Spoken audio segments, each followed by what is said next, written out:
What a great place to start, because we've just heard from Mr Norman that the central greatest challenge that we face as a country is climate change.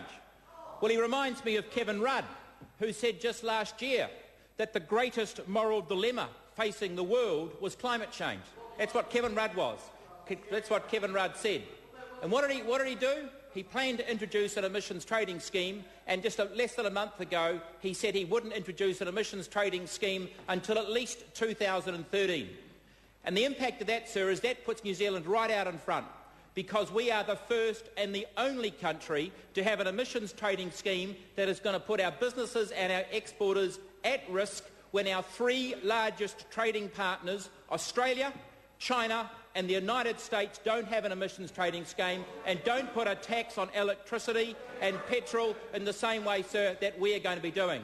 And I challenge Mr Smith to name one country in Europe that doesn't have those same costs on its three largest trading partners. And so I say to Mr Norman, the risk to suggest that the greatest challenge is climate change, he's in the same place that Kevin Rudd was. Mr Speaker, there is much to commend in this budget. One of the great tragedies of the last 10 years is it's been a period of wasted opportunity. It started off in December 1999, when new Prime Minister Helen Clark imposed an envy tax. She increased the top marginal rate from 33 cents to 39 cents. And so what did that do? That spurned our best and our brightest to commit their time and resources to tax evasion, tax restructuring. And so we had a whole growth in trust developments. Tens of thousands of new family trusts were formed to take advantage of that gap that's opened up between the 33 cents and 39 cents. And so what the National Party have done, what the government has done on this occasion, they have moved, sir, to reduce that top marginal rate from 38 to 33 cents. And so that is one thing to congratulate this government on, and they've also moved lower marginal tax rates. Sir, they've reduced the rate of company tax from 30 cents to 28 cents. The Prime Minister was very proud yesterday, indeed he should have been, that our company tax rate is now lower than Australia. What he didn't say, however, is that we have a ETS tax on our electricity which is already more expensive than electricity generated in Australia, and we're going to make our electricity even more expensive. So it's little wonder, sir, that we need to reduce our company rate of tax from 30 to 28 to enable our businesses and our exporters to compete. Sir, I want to focus on just three groups of people affected by this budget. And I turn first to farmers. Because the National Party has been very good at saying farmers are affected by this budget no more so, or farmers are affected by the emissions trading scheme no more so than the average New Zealander. Well, sir, that is simply not correct. Meat and Wool New Zealand have calculated that the cost of the emissions trading scheme for the average dairy farm is $10,200 by 2015. $10,200. And so those costs fall into three categories. They fall into the cost of electricity and petrol, like most New Zealanders would pay, and for the average dairy farmer, they pay $1,300. The Treasury's Meat and Wool New Zealand's estimate of the cost to the average dairy farmer is $1,300 from the 1st of July this year. Secondly, dairy farmers are faced with the costs of Fonterra. Fonterra's dairy processing costs and the costs incurred by other dairy processors.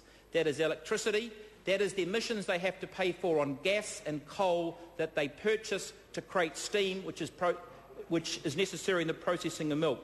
And the cost that Fonterra are expected to incur and other dairy processors will incur comes to $2,600 from the 1st of July, with a further $2,600 coming in 2013. And those costs are borne by the dairy farmers.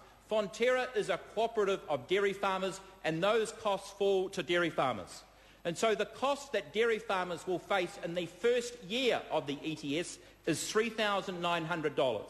And I notice that Mr Mallard was quoting the tax tables in this morning's Dominion. Dairy farmers will need to be earning in excess of $150,000. Dairy farmers will need to be earning in excess of $150,000 for them not to be worse off as a combination of the ETS tax and this budget.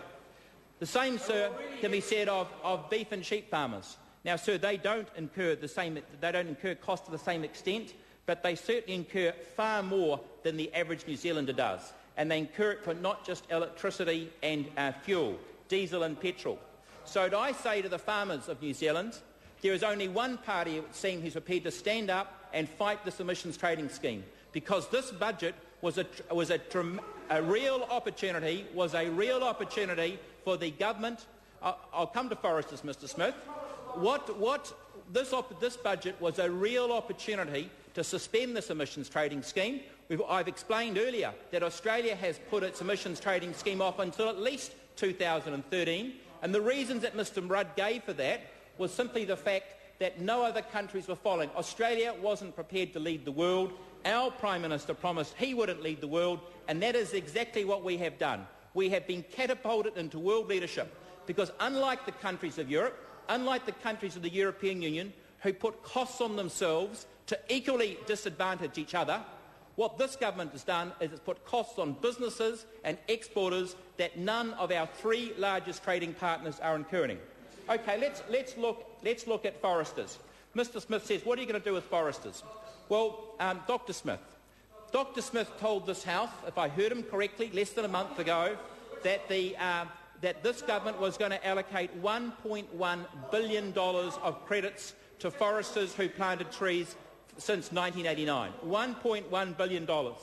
Now, I spoke with Dr. Smith's officials the day after, and I'm very grateful for Mr. Smith making his officials available to me. And they explained to me it actually wasn't $1.1 billion for forests planted since 1989.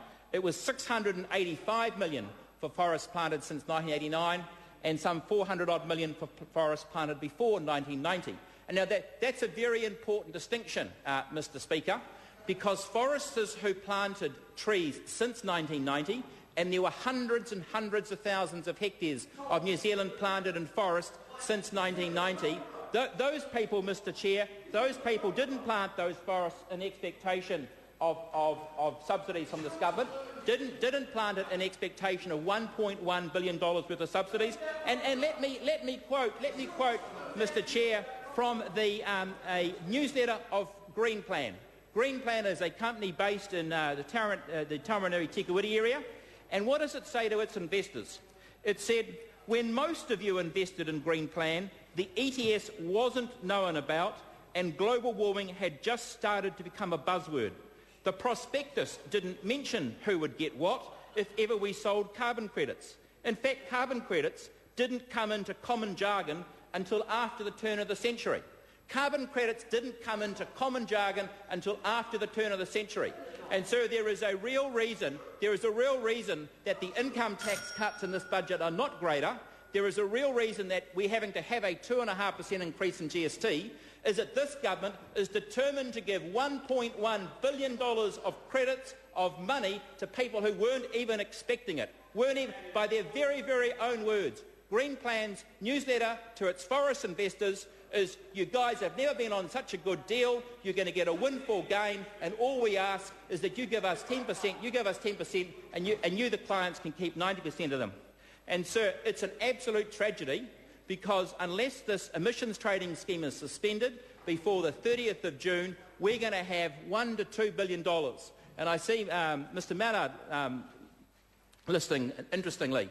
I say to you, Mr. Mallard, if there is anything the Labor opposition can do to stop this massive transfer of wealth, not to millionaires so they can buy more property, but to owners of forests so they go out and plant more forests. Now, I understand Dr. Smith is concerned about our Kyoto Protocol obligations, and there is a very real way that we can ensure that we keep within our limits. The trees that are being harvested right now, Mr. Chair, at the end of their 28-year growing life, are trees planted in 1982, 83 and 84. Now, there may be some smaller trees that have been taken for thinning, but essentially they're trees planted in the early 80s. Now, there is a financial disincentive on foresters harvesting those trees without replanting them.